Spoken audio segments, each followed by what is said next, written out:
ओम श्री परमात्मने नमः। श्रीमद्भगवद्गीता अथ प्रथमोऽध्यायः। धृतराष्ट्रोवाच धर्मक्षेत्रे कुरुक्षेत्रे समवेतायुयुत्सवः मामका पांडवाश्चैव किं कुर्वत संजय। धृतराष्ट्र बोले, हे राजन, धर्मभूमि कुरुक्षेत्र में एकत्रित युद्ध की इच्छा वाले मेरे और पांडु के पुत्रों ने क्या किया। दृष्ट्वा तु पांडवानीकं व्यूढ़ं दुर्योधनस्तदा आचार्यम् उपसंगम्यं राजा वचनमब्रवीत्। संजय बोले, उस समय राजा दुर्योधन ने व्यूह रचना युक्त पांडवों की सेना को देखकर और आचार्य के पास जाकर यह वचन कहा। पश्चैता पांडुपुत्राणाम् आचार्यं महतीं चमु व्यूढ़ां द्रुपदपुत्रेण तव शिष्येन धीमता। हे आचार्य, आपके बुद्धिमान शिष्य द्रुपद पुत्र धृष्टद्युम्न द्वारा व्यूहाकार खड़ी की हुई पांडु पुत्रों की इस भारी सेना को देखिए। अत्र शूरा महेश्वासा भीमार्जुन समायुधि युयुधानो विराटश्च द्रुपदश्च महारथः धृष्टकेतुश्चेकितानः काशीराजश्च वीर्यवान् पुरुजित् कुन्तिभोजश्च शैव्यश्च नरपुङ्गवः युधामन्युश्च विक्रान्त उत्तमौजाश्च वीर्यवान् सौभद्रो द्रौपदेयाश्च सर्व एव महारथाः।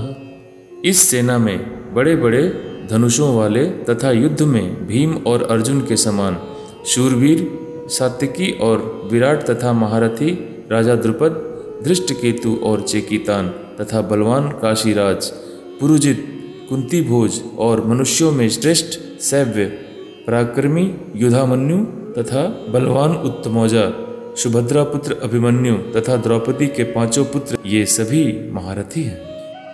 अस्माकं तु विशिष्टाये तान्निबोध द्विजोत्तमः नायकामम संयस्य संज्ञार्थं तान् ब्रवीमि ते। हे ब्राह्मण श्रेष्ठ, आपके पक्ष में जो भी प्रधान है उनको आप समझ लीजिए। आपकी जानकारी के लिए मेरी सेना के जो सेनापति है उनको मैं बतलाता हूँ। भवान् भीष्मश्च कर्णश्च कृपश्च समितिञ्जयः अश्वत्थामा विकर्णश्च सोमदत्तिस्तथैव च। आप द्रोणाचार्य और भीष्म पितामह, कर्ण और संग्राम विजयी कृपाचार्य तथा वैसे ही अश्वत्थामा, विकर्ण और सोमदत्त का पुत्र भूरिश्रवा है। अन्ये च बहवः शूरा मदर्थे त्यक्तजीविता नानाशस्त्रप्रहरणाः सर्वे युद्धविशारदाः। और भी मेरे लिए जीवन की आशा त्याग देने वाले बहुत से शूरवीर अनेक प्रकार के शस्त्रों से सुसज्जित हैं और सब के सब युद्ध में चतुर हैं। अपर्याप्तं तदस्माकं बलं भीष्माभिरक्षितं पर्याप्तं त्विदिमे तेषां बलं भीमाभिरक्षितं। भीष्म पितामह द्वारा रक्षित हमारी वह सेना सब प्रकार से अजेय है और भीम द्वारा रक्षित इन लोगों की यह सेना जीतने में सुगम है। अयनेषु च सर्वेषु यथा भागमवस्थिताः भीष्ममेवाभिरक्षन्तु भवन्तः सर्व एव हि। इसलिए सब मोर्चे पर अपनी अपनी जगह स्थित रहते हुए आप लोग सभी निसंदेह भीष्म पितामह की ही सब ओर से रक्षा करें। तस्य संजनयन् हर्षं कुरु वृद्धः पितामहः सिंहनादं विनत्योच्चै शंखं दद्मो प्रतापवान्। कौरवों में वृद्ध बड़े प्रतापी पितामह भीष्म ने उस दुर्योधन के हृदय में हर्ष उत्पन्न करते हुए उच्च स्वर से सिंह की दहाड़ के समान गरज कर शंख बजाया। ततः शंखाश्च भैर्यश्च पणवानक गोमुखा सहसेवाभ्यहन्यन्त ससप्तस्तुमुलोऽभवत्। इसके पश्चात शंख और नगाड़े तथा ढोल, मृदंग और नरसिंहे आदि बाजे एक ही साथ बजने लगे। उनका यह शब्द बड़ा ही भयंकर हुआ। ततः श्वेतैर्हयैर्युक्ते महती स्यन्दने स्थितो माधवः पाण्डवश्चैव दिव्यो शंखो प्रदध्मतु। इसके अनंतर सफेद घोड़ों से युक्त उत्तम रथ में बैठे हुए श्री कृष्ण महाराज और अर्जुन ने भी अलौकिक शंख बजाए। पांचजन्यं ऋषिकेशो देवदत्तं धनंजयः पौंड्रं दद्मो महाशंखं भीमकर्मा वृकोदरः। श्री कृष्ण महाराज ने पांचजन्य नामक, अर्जुन ने देवदत्त नामक और भयानक कर्म वाले भीमसेन ने पौंड्र नामक महाशंख बजाया। अनंत विजयं राजा कुंती पुत्रो युधिष्ठिरः नकुलः सहदेवश्च सुघोषमणिपुष्पको। कुंती पुत्र राजा युधिष्ठिर ने अनंत विजय नामक और नकुल तथा सहदेव ने सुघोष और मणिपुष्पक नामक शंख बजाए। काश्यश्च परमेश्वासः शिखंडी च महारथः धृष्टद्युम्नो विराटश्च सात्यकिश्च पराजितः द्रुपदो द्रौपदेयाश्च सर्वशः पृथिवीपते सौभद्रश्च महाबाहुः शंखं दद्मो पृथक् पृथक्। श्रेष्ठ धनुष वाले काशीराज और महारथी शिखंडी एवं धृष्टद्युम्न तथा राजा विराट और अजेय सात्यकी, राजा द्रुपद एवं द्रौपदी के पांचों पुत्र, बड़ी भुजा वाले सुभद्रा पुत्र अभिमन्यु, इन सभी ने हे राजन सब ओर से अलग अलग शंख बजाए। सघोषो धार्तराष्ट्राणां हृदयानि व्यदारयत् नभश्च पृथिवी चैव तुमुलो व्यनुनादयन्। और उस भयानक शब्द ने आकाश और पृथ्वी को भी गुंजाते हुए धार्त राष्ट्रों के अर्थात आपके पक्ष वालों के हृदय विदीर्ण कर दिए। अथ व्यवस्थितान् दृष्ट्वा धार्तराष्ट्रान् कपिध्वजः प्रवृते शस्त्र संपाते धनुरुद्धम्य पांडवः ऋषिकेशं तदा वाक्यम् इदमाह महीपते सेनयोरुभयोर्मध्ये रथं स्थापयमेच्युत। हे राजन, इसके पश्चात कपिध्वज अर्जुन ने मोर्चा बांधकर डटे हुए धृतराष्ट्र संबंधियों को देखकर उस शस्त्र चलाने की तैयारी के समय धनुष उठाकर ऋषिकेश श्री कृष्ण महाराज से यह वचन कहा, हे अच्युत, मेरे रथ को दोनों सेनाओं के बीच में खड़ा कीजिए। यावदेतान् निरीक्षेऽहं युद्धकामानवस्थितान् कैर्मया सह योद्धव्यम् अस्मिन् रणसमुद्यमे। और जब तक मैं युद्ध क्षेत्र में डटे हुए युद्ध के अभिलाषी इन विपक्षी योद्धाओं को भली प्रकार देख न लूं, इस युद्ध रूप व्यापार में मुझे किन किन के साथ युद्ध करना योग्य है, तब तक उसे खड़ा रखिए। योत्स्यमानान् वेक्षेऽहं ययेतेऽत्र समागताः धार्तराष्ट्रस्य दुर्बुद्धे युद्धे प्रियचिकीर्षवः। दुर्बुद्धि दुर्योधन का युद्ध में हित चाहने वाले जो ये राजा लोग इस सेना में आए हैं, इन युद्ध करने वालों को मैं देखूंगा। एवं मुक्तो ऋषिकेशो गुडाकेशेन भारत सेनयोरुभयोर्मध्ये स्थापयित्वा रथोत्तमम्। भीष्मद्रोणा प्रमुखतः सर्वेषां च महीक्षिताम्। उवाच पार्थ पश्चैतान् समवेतान् कुरुनीति।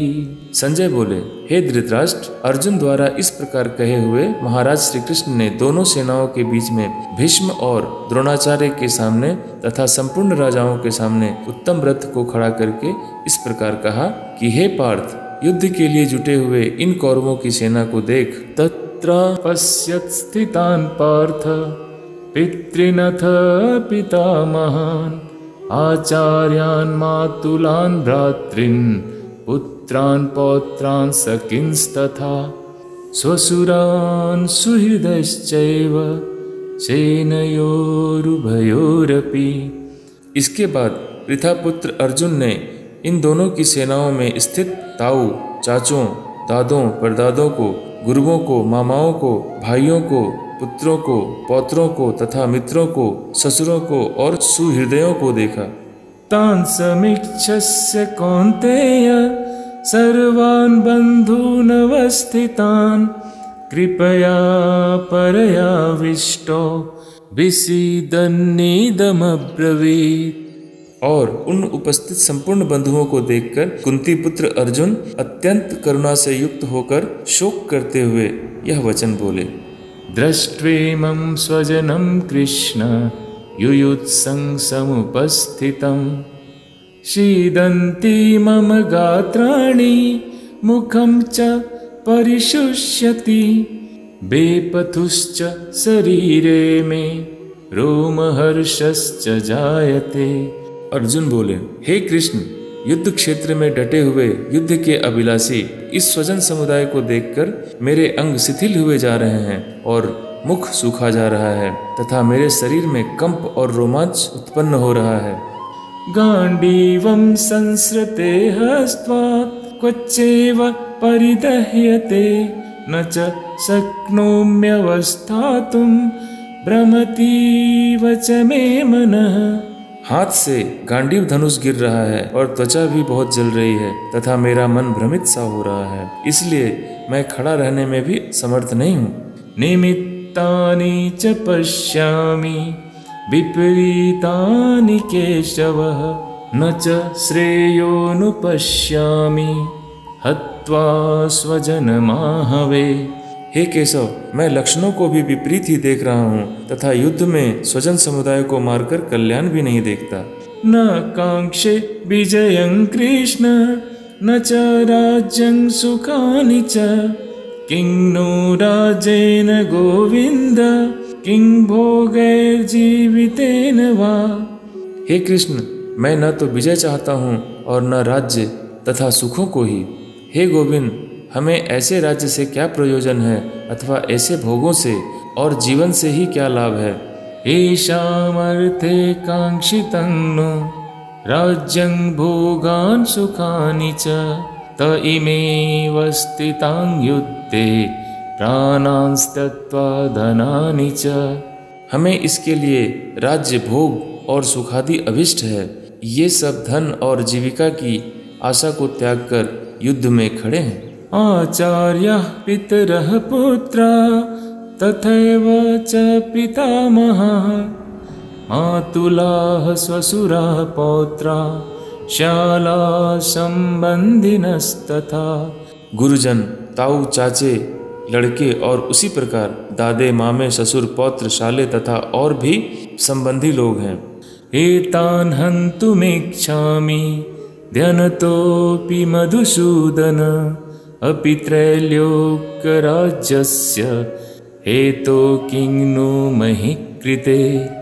हे मधुसूदन, मुझे मारने में भी अथवा तीनों लोगों के राज्य के लिए भी मैं इन लोगों को मारना नहीं चाहता, फिर पृथ्वी के लिए ही तो कहना ही क्या है। निहत्य धार्तराष्ट्रान्नः का प्रीतिः स्यात् जनार्दन पापमेवाश्रयेत्यस्मान् हत्वैतानाततायिनः। हे जनार्दन, धृतराष्ट्र के पुत्रों को मारकर हमें क्या प्रसन्नता होगी? तस्मान्नार्हा वयं हन्तु धार्तराष्ट्रान् स्वबान्धवान् स्वजनं हि कथं हत्वा सुखिनः श्याम माधवः।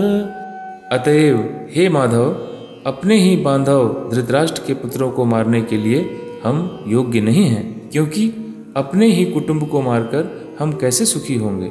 यद्यपेते न पश्यन्ति लोभोपहत चेतसः कुलक्षय कृतं दोषं मित्रदोहे च पातकं कथं न श्रेयमस्याभिः पापदस्मानुवर्तितुं कुलक्षय कृतं दोषं प्रपश्यद्भिर्जनार्दन। यद्यपि लोभ से भ्रष्टचित हुए ये लोग कुल के नाश से उत्पन्न दोष को और मित्रों से विरोध करने में भी पाप को नहीं देखते हैं, तो भी हे जनार्दन, कुल के नाश से उत्पन्न दोष को जानने वाले हम लोगों को इस पाप से हटने के लिए क्यों नहीं विचार करना चाहिए। कुलक्षय प्रणश्यन्ति कुलधर्मा सनातना धर्मे नष्टे कुलं कृष्णं धर्मोऽभिभवत्युत। कुल के नाश से सनातन कुल धर्म नष्ट हो जाते हैं। धर्म के नाश हो जाने पर संपूर्ण कुल में पाप बहुत फैल जाता है। अधर्माभिभवात् कृष्ण प्रदुष्यन्ति कुलस्त्रियः स्त्रीषु दुष्टाशु वार्ष्णेय जायते वर्णशंकरः। हे कृष्ण, पाप के अधिक बढ़ जाने से कुल की स्त्रियां अधिक दूषित हो जाती है, और हे वार्ष्णेय, स्त्रियों के दूषित हो जाने पर वर्ण संकर उत्पन्न होता है। संकरो नरकाएव कुलज्ञानां कुलस्य च पतन्ति पितरो येषां लुप्तपिण्डोदकक्रियाः। वर्ण संकर कुल घातियों को और कुल को नरक में ले जाने के लिए ही होता है। लुप्त हुई पिंड और जल की क्रिया वाले अर्थात श्राद्ध और तर्पण से वंचित इनके पितर लोग भी अधोगति को ही प्राप्त होंगे। दोषैरे तय कुलघ्नानां वर्ण संकर कारकैः उत्साद्यन्ते जाति धर्माः कुल धर्माश्च शाश्वताः।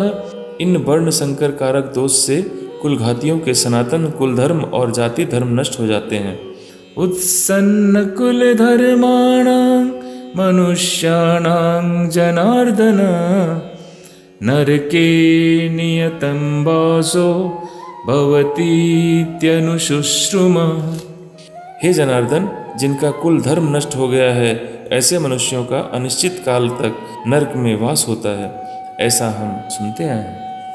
अहो बत महत्पापं कर्तुं व्यवसिता वयं यद्राजसुखलोभेन हन्तुं स्वजनमुद्यता।